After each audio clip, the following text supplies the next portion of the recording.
उपस्थित बहनों और भाइयों, आजमगढ़ को पूर्वी उत्तर प्रदेश के गोरखपुर से आजमगढ़ की अंबेडकर नगर और संत कबीर नगर की इस बेहतरीन वर्ल्ड क्लास कनेक्टिविटी का उपहार आज आपको प्राप्त हो रहा है।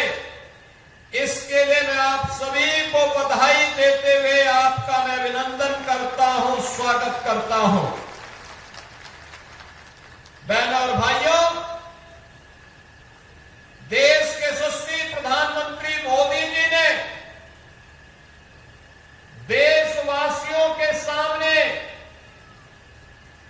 आजादी के अमृत महोत्सव वर्ष के अवसर पर जो लक्ष्य तय किया था, उस लक्ष्य को प्राप्त करने के लिए कि 2047 में भारत एक विकसित भारत होगा, उस विकसित भारत के लिए विकसित और आत्मनिर्भर उत्तर प्रदेश बनाने की दिशा में डबल इंजन की भारतीय जनता पार्टी की सरकार के द्वारा किए गए प्रयासों का एक प्रतिफल है कि उत्तर प्रदेश बीमारू राज्य से अब एक्सप्रेस वे प्रदेश के रूप में अपनी पहचान बना रहा है। याद करिए क्या हालत थी आज से 8 वर्ष पहले के। बहनों और भाइयों, उत्तर प्रदेश का नौजवान कहीं जाता था, उत्तर प्रदेश का कोई नागरिक जाता था, पहचान का संकट होता था, पहचान का संकट होता था। लोग आजमगढ़ का नाम लेने से घबराते थे, उत्तर प्रदेश का नाम लेने से घबराते थे। आजमगढ़, अरे इसने मुख्यमंत्री दिए, एक एक नहीं 2-2 मुख्यमंत्री इस आजमगढ़ ने दिए, और इस आजमगढ़ को पहचान का मोहताज होना पड़ा था। लेकिन आज 8 वर्ष के अंदर प्रधानमंत्री मोदी जी के मार्गदर्शन में आजमगढ़ अब पहचान का मोहताज नहीं है। आजमगढ़ से अदम्य साहस का गढ़ बन चुका है। अब यह विकास की मुख्य धारा के साथ जुड़ चुका है। और इसके लिए तो प्रधानमंत्री जी ने कहा था कि विकास के लिए गति चाहिए, प्रगति के लिए गति चाहिए, समृद्धि के लिए प्रगति चाहिए। और जब गति होगी तो प्रगति होगी, प्रगति होगी तो समृद्धि होगी, और समृद्धि होगी हर चेहरे पर खुशहाली भी होगी। यही तो खुशहाली का राज है, और इसी खुशहाली के साथ आपको जोड़ने के लिए हम लोग आए हैं। याद करिए कितनी विकास की योजनाएं पिछले 8 वर्ष में आजमगढ़ में आई। पूर्वांचल एक्सप्रेसवे का शिलान्यास भी 2018 में, जुलाई 18 में प्रधानमंत्री जी ने किया था, और उद्घाटन 2021 में पूर्वांचल एक्सप्रेसवे का उद्घाटन भी आदरणीय प्रधानमंत्री नरेंद्र मोदी जी ने किया था। याद करिए 340 किलोमीटर लंबे इस एक्सप्रेसवे को अब मैं देखता हूं आजमगढ़ के लोग, मऊ के लोग, गाजीपुर के लोग सुबह जाते हैं लखनऊ और दोपहर में अपना कार्य निपटा करके वापस अपने गांव, अपने शहर में वापस आ जाते हैं। ये होती है गति और यही होती है प्रगति। जब हम लोग 2017 में आए थे, हमारे पास 1.5 एक्सप्रेसवे थे, यमुना एक्सप्रेसवे और आगरा लखनऊ एक्सप्रेसवे का काम आधा हुआ था, आधा हुआ था। आज मुझे बताते हुए प्रसन्नता है, आधे काम को तो हमने पूरा किया ही। पूर्वांचल एक्सप्रेसवे की यात्रा का साक्षी आप बन रहे हैं। 2021 से लगातार बन रहे हैं। 2022 में बुंदेलखंड एक्सप्रेसवे चालू हो गया है।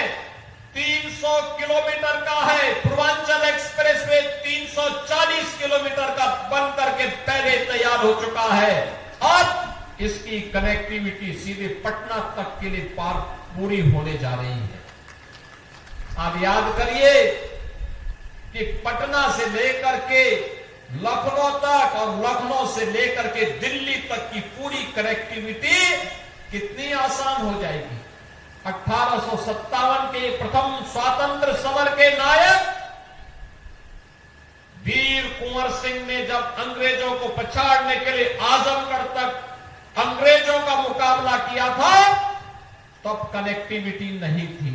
अगर उस समय ये पूर्वांचल एक्सप्रेसवे होता तो आजमगढ़ के लोग वीर कुंवर सिंह के साथ मिलकर के अंग्रेजों को मार मार करके खदेड़े होते और फिर यह देश 1857 में ही स्वाधीन हो गया होता।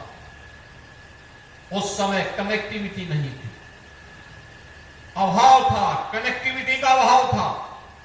लेकिन आज पटना से लेकर के दिल्ली तक की कनेक्टिविटी पूर्वांचल एक्सप्रेसवे देने जा रही है। बुंदेलखंड एक्सप्रेसवे दिल्ली से आगरा होते हुए हम इसको सीधे चित्रकूट तक जोड़ रहे हैं।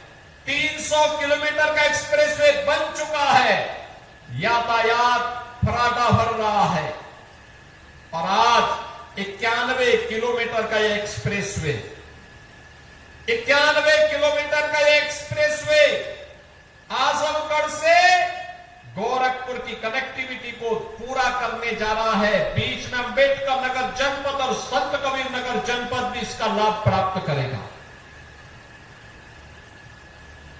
दिल्ली से मेरठ के बीच में एक्सप्रेसवे का निर्माण 12 लेन का एक्सप्रेसवे पहले ही प्रारंभ हो चुका है। एक्सप्रेसवे बनने के पहले दिल्ली से मेरठ की दूरी को तय करने में लगते थे 3 घंटे और आज एक्सप्रेसवे हो गया है तो मात्र 40 से 45 मिनट में इस दूरी को तय किया जा सकता है।